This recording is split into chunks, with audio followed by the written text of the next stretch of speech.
Between June 16 and 20, the Ministry of Foreign Affairs and Foreign Trade will host its 8th biennial Jamaica Diaspora Conference under the theme Jamaica and the Diaspora, Building Pathways for Sustainable Development. This year's activities will be held at the Jamaica Conference Center in downtown Kingston. Be sure to watch Jamaica Magazine for more about this exciting forum. Don't go anywhere. We'll be right back after this short break. Water is precious. So we encourage everyone to practice the 4 R's of water conservation. Always remember to reduce your use of water wherever possible. Replace water wasting devices with water savings devices. Reuse water wherever possible. And wherever leaks are found, please repair them and repair them quickly. Don't delay. Practice the 4 R's of water conservation today.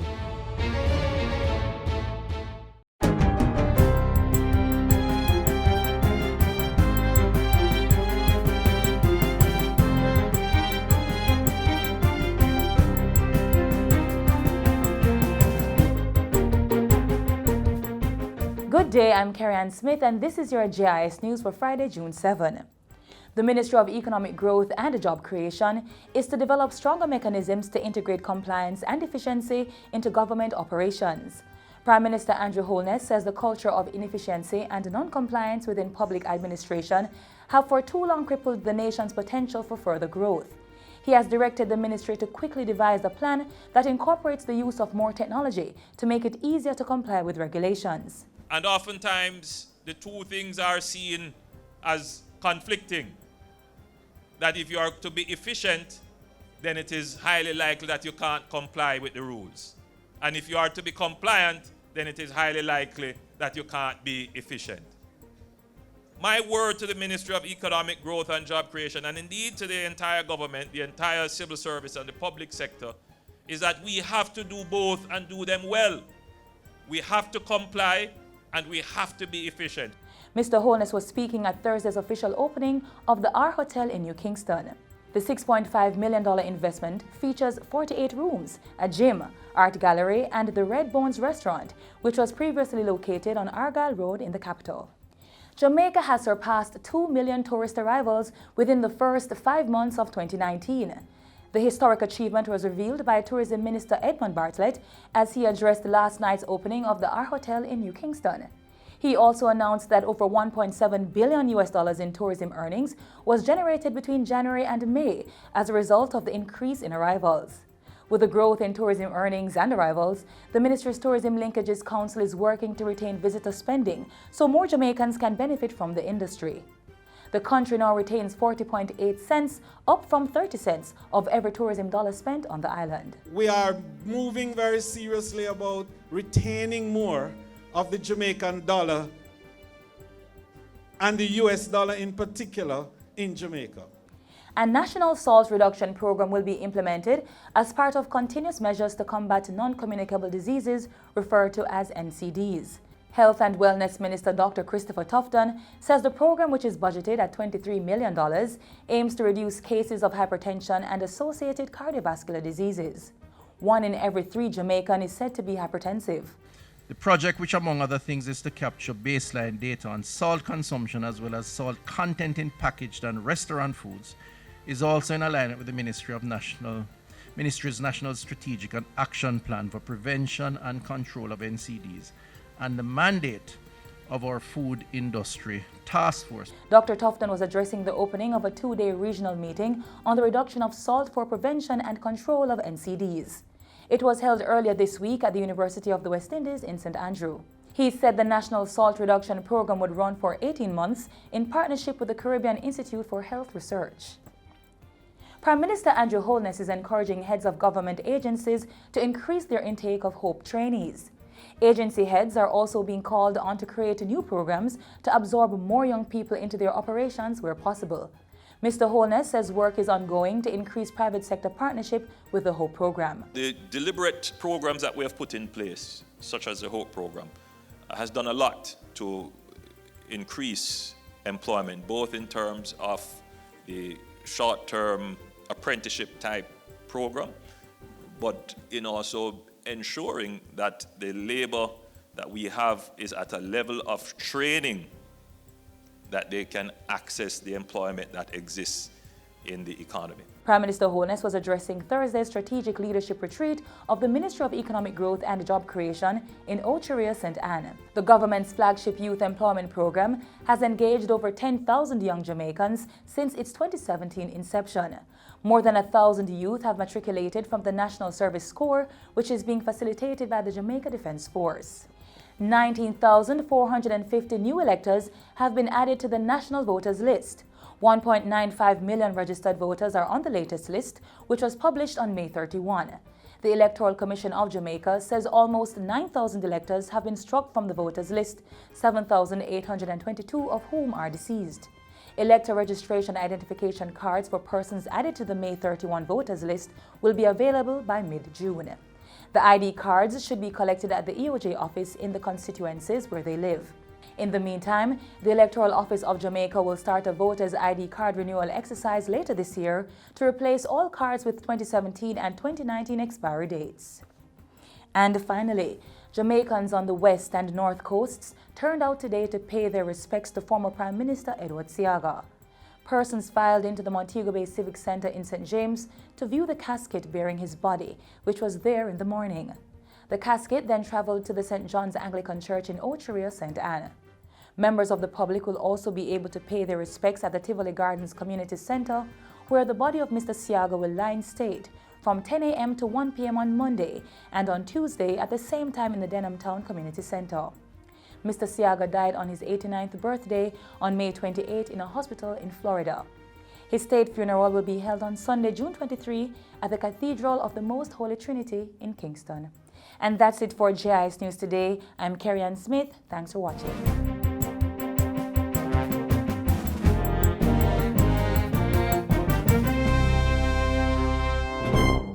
The 8th Biennial Jamaica Diaspora Conference comes up June 16 to 20 at the Jamaica Conference Center. Accreditation is now open for media professionals wishing to cover the conference. For accreditation, go to jis.gov.jm or send an email to Judith Hunter at jhunter@jis.gov.jm or call 876-926-3590 or 876-929-1919. Deadline for accreditation Wednesday, June 5. Jamaica and the Diaspora, building pathways for sustainable development. The 8th Biennial Diaspora Conference aims to build pathways for sustainable development.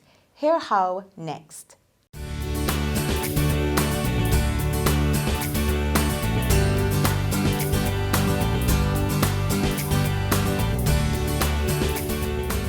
Ladies and gentlemen, this is a good place to segue into our plans for the upcoming Diaspora Conference. This year's conference, themed Jamaica and the Diaspora, Building Pathways for Sustainable Development, is not only a game changer, but it presents an opportunity for us to assess where we are. In this regard, the conference aims to re-energize and reinvigorate the Jamaica Diaspora partnerships to support Jamaica's quest for sustainable and inclusive economic and social development. The objectives for this year's conference are, firstly, to finalize and endorse the draft National Diaspora Policy for presentation to Cabinet. This is of fundamental importance to future engagement with the diaspora as it will ground the formal institutional framework. We will examine global trends and events in the diaspora host countries which have a significant impact on you, our diaspora. We'll establish specific actionable outcomes, including matters to which we will both commit for implementation after the conference. And of course, we will report on the outcomes from the Jamaica 55 Diaspora Conference held in 2017, what was done and what still needs more action. In a short while, you'll hear more details regarding the conference program. Please be assured that we've taken your recommendations on board to allow you more time to participate in the plenary sessions. Let me now turn briefly to the draft National Diaspora Policy, which seeks to provide, among other things, a framework for maximizing the value of diaspora participation in Jamaica's development, while addressing issues and concerns of the diaspora in the locations where you reside. The draft National Diaspora Policy Working Document is the output of consultations with a wide range of stakeholders, feedback from the previous draft, considerations from the Economic Growth Council's call to action, the SDGs, having now mapped them against our Vision 2030 National Development Plan, the International Migration and Development Policy passed in 2017, and the government's laser focus on the achievement of sustained and inclusive economic growth and job creation. I really look forward to receiving your thoughts and ideas. I wish to encourage those who may not yet have had a chance to read the document to do so. It is available on the Ministry's website at mfaft.gov.jm.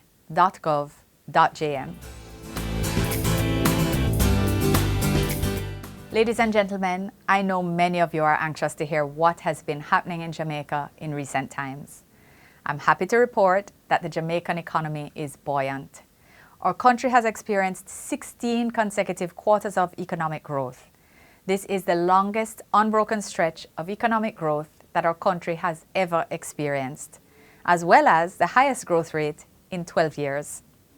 We continue to strive for more, but Jamaica is undoubtedly moving in the right direction. Jamaica's debt-to-GDP ratio is at the lowest in almost 20 years.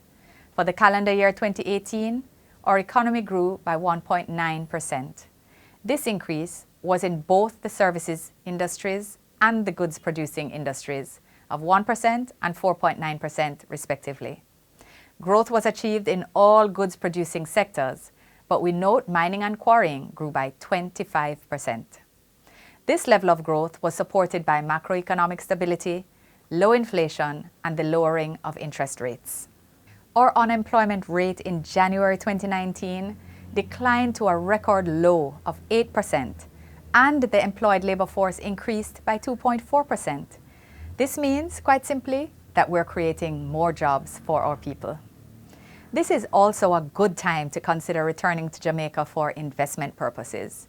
For those among us who are savvy investors, you might want to seriously look at the offerings of the Jamaica Stock Exchange, which in 2018 was again rated by Bloomberg as the best performing stock market in the world. I encourage all of you to consider the stock market as a means of personal wealth creation. There is also an online trading platform which has been improved due to a new partnership with NASDAQ. You might want to check it out. It would be remiss of me to not also advise of the new and exciting Jamaica Social Stock Exchange, which allows you to donate and help to grow inspiring projects vetted by an appointed board charged with supporting the growth of social capital in Jamaica. Of course, I have to also mention for those of you who are interested in land or who have land at home that was left for you or your family, but you never bothered with it because of the cost. This year, we've reduced transfer taxes from 5% to 2%, and stamp duty is no longer calculated on the value of your sale, but is a flat 5,000 Jamaican dollars. For those of you or your family members who have continued to make contributions to the National Housing Trust, I should mention that the amount available under NHT loans has been increased, while interest rates have also been reduced. This is not only going to unlock more growth at the national level, but more importantly, will allow families to unlock land wealth which they have, but have been unable to use, and to create and build wealth. The government has also expanded our road networks. 6 billion Jamaican dollars was spent last year on 66 road improvement projects island-wide. This will significantly ease traffic congestion as well as reduce travel time through the busiest corridors. Another benefit will be the increase of property values as a result of rehabilitated roadways. Ladies and gentlemen, tourist arrivals continue to be robust, and by all indicators, this year may surpass arrivals for 2018, which saw more than 4 million visitors to the island. In fact, during the period January to April 2019 alone, we welcomed 1.7 million visitors to our shores. Of course, our homecoming diaspora, who also take advantage of our tourism products, are our most prized visitors. But when you come and decide to go driving around and out of town, Be sure to take someone who lives with you, because you're not going to recognize a lot of roads as we've made some amazing improvements. You have to come and see for yourself. While we work on the economy, we acknowledge that peace and security is a strong determinant in securing the sustained growth agenda. We've invested and continue to invest significantly in our security forces and overall security architecture. The government has implemented rigorous measures to tackle the scourge of crime. Initiatives such as enhanced security measures, the introduction of zones of special operation, and social intervention programs have all led to the reduction of serious and violent crimes in 2018. You might recall that last year, when the states of emergency were lifted because the parliamentary majority required to keep them in place was not attained, the security forces had advised that it was not yet time to lift them. Despite best efforts, the monster has reared its head again. A few days ago, therefore, the government of Jamaica took decisive action by instituting enhanced security measures in the parishes of Hanover, St. James, and Westmoreland, based on the advice of the security forces. This will ensure the safety of all our citizens, as well as those who visit our shores. We anticipate, as occurred last year, that the security forces will conduct themselves appropriately and effectively, and that travel to and from Jamaica in our tourist capitals will not be disturbed. I want to reaffirm our commitment to our nation's development and to urge you to play your part in building a better Jamaica. The Diaspora Conference is one of the best fora where ideas, concepts, and opportunities can be realized. So all of us here really look forward to meeting with you and working on our partnerships. I look forward to seeing you all right here on the Rock for the conference. See you soon at conference.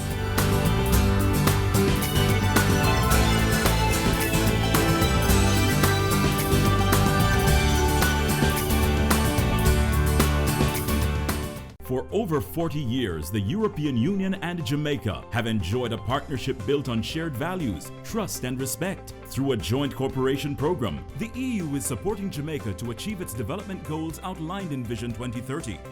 Key areas of support include justice, financial reform, poverty reduction, health, human rights and democracy, environmental protection and agriculture, Jamaica and the European Union, promoting sustainable development and creating opportunities for all Jamaicans. Have you been keeping up with the European Union Film Festival? 12 movies are being shown, free of cost, at venues across the island. Be sure to log on to their website for more information. Until then, here's a look at how our partner for development is providing opportunities to promising Jamaicans. I wanted to be an educator because I believe that education is the most powerful weapon that can change the world. My dreams and aspiration is to one day become an entrepreneur where I can employ other persons and help to build the country. I wanted to go into development. I wanted to help people become better versions of themselves.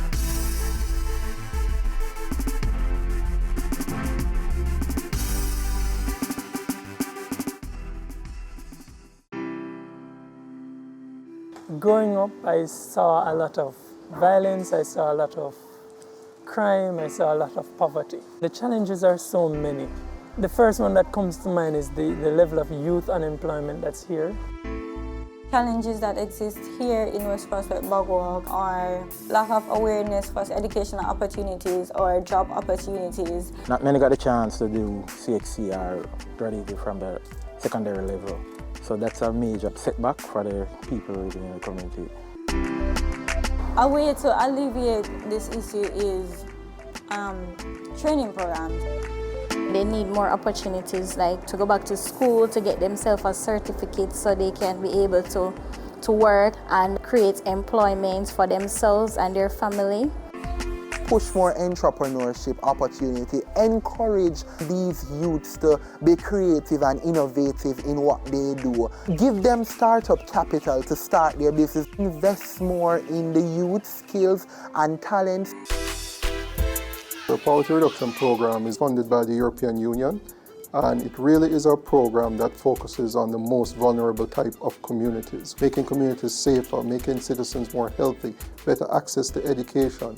For European Union, investing in youth is an obvious choice. They are the future of the country. If we prepare them well, they will bring the change that Jamaica needs. That's why we invest in scholarships, internship, training in life skills and mentorship. I received a tertiary scholarship from PRP to attend the University of Technology, Jamaica. It meant a lot to me because I realized that somebody else believed in me and somebody saw the potential that I have and somebody believed that I could actually achieve my goal. I benefited by getting firstly an internship and also they assisted my bachelor's degree financially. But critically, outside of the finances, the persons that were on the project, you know, the motivation that they provided, etc., it really provided a huge boost. This is my third year at the MICO. This scholarship, it helped me to be able to focus only on my education here because tertiary education is not cheap. I was placed at ODPEM on the one-year internship program. It was really good. It was an opportunity for me to prove myself, to give myself a service and also to gain experience in the working world and to also provide for my family. I plan to be an agent of change in my community by being a mentor, a leader, and a godfather for the youths growing up. Try to help them teach them a trade. You don't have to be rich to help. You don't have to achieve greatness to start. I contributed to my basic school by providing them with the necessary resources that they need, that I believe that in the long run it will have a ripple effect on many, many persons. Professionally, I manage the HOPE program, which is aimed at giving young persons the opportunity to, do what I did, basically, to get their foot inside an organization. Additionally, I also have a little small business that I try to employ young persons to learn a skill, etc. When you're persistent in life, when you're determined, when you're hungry for success, then you'll be able to accomplish and achieve anything that you want. It has changed hundreds and hundreds of lives. Not just my life, my family lives, my friends' lives, etc. I want to just urge everyone looking on to continue these social programs. These are the solutions to the many ills that we face as a society and as a country and even as a world. So thank you, and I challenge you, continue it. It's needed.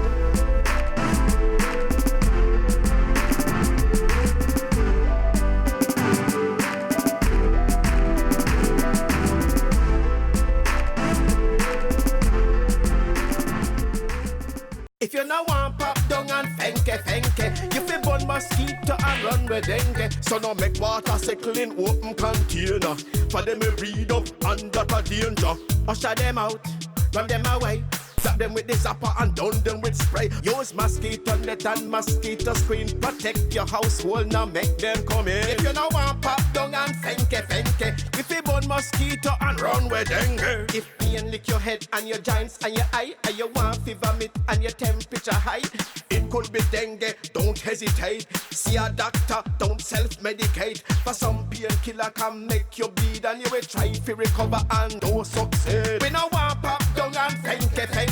We fi burn mosquito and run with dengue. A message from the Ministry of Health.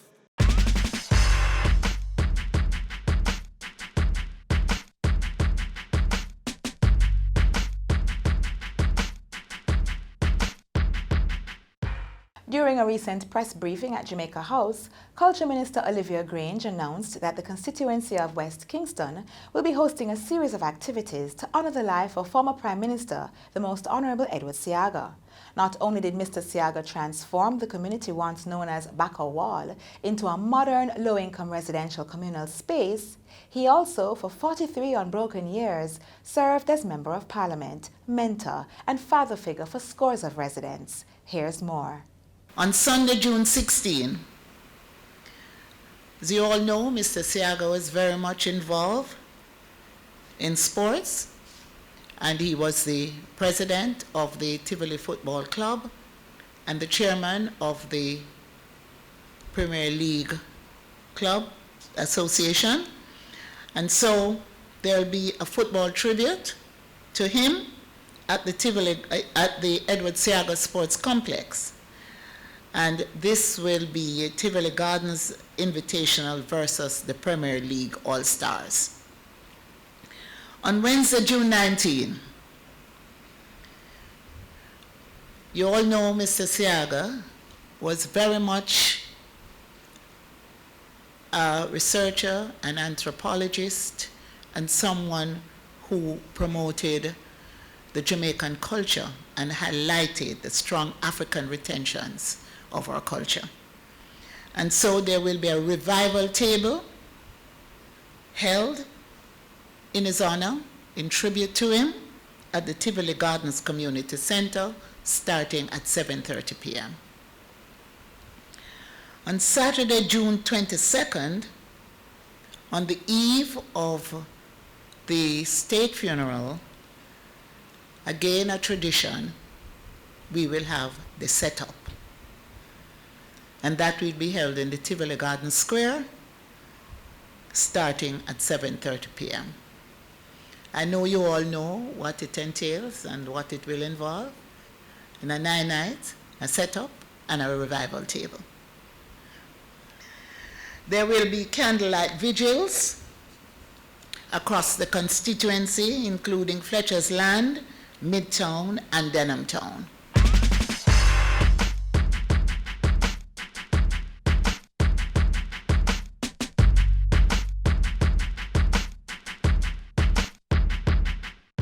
Speeding through life and the traffic lights till somebody get hurt and the tears start cry. Save a life for the kids, for you and I, save kids' lives. Make the road safe whether day or night, for pedestrians, passengers, cars and bikes. Save a life for the kids, for you and I, save kids' lives. Hey man, it's our job to keep the road them safe. Have to take care of the youth them so we know them safe. And obey the road code, don't race. No bother with the speeding, cause make face. And check your light them at your tires and brakes. Riders and the pillions who left the helmet. Put on the cell phone, no send no text. No matter what color they on your plate. When you're on the road, take your time. When you're on the road, bear this in mind. When you're on the road, you can save a life. When you're on the road, when you're on the road, I beg you please be safe. Wear your seatbelt to keep you safe, and make sure your helmet's in place when you're on the road. Hey, follow me. Well, everybody drive good and walk good. Then teach the youth them how to cross good. I beg you obey the road signs, park good. And put the young ones in a car seats, all good. And everybody drive good and walk good. And we say young and old, I beg you cross good. Remember the dark close at night, that is not good. From you I use up the sidewalk, it's all good. When you're on the road, take your time. When you're on the road, bear this in mind. When you're on the road, you can save a life. When you're on the road, when you're on the road, I beg you please be safe. Wear your seatbelt to keep you safe, and make sure your helmet's in place. When you're on the road, when you're on the road, when you're on the road.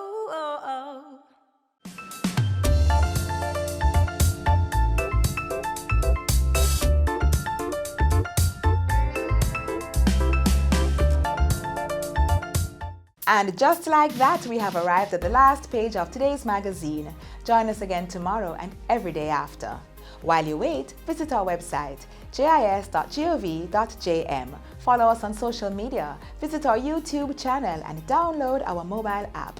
Until next time, I'm Audrey. Thanks for watching.